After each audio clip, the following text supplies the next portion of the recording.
Seterusnya kita beralih pula ke model yang bakal masuk Malaysia pada tahun 2026 dibawakan oleh M-Force, iaitu model TTL BT.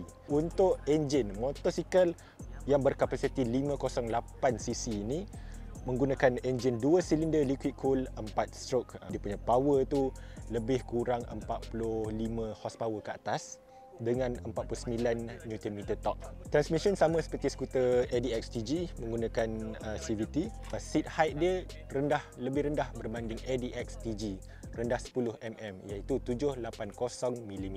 Tangki bahan api juga lebih luas daripada ADX iaitu 16 liter. Tapi motosikal ini pun memang lebih segalanya lah, dari segi kuasa, dari segi berat, sebab berat dia 254 kg.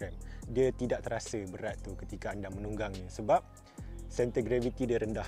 Jadi tidak seperti motor adventure yang tinggi dan berat, lebih susah untuk kita kawal. Motosikal ini amat mudah untuk kita kemudi dia.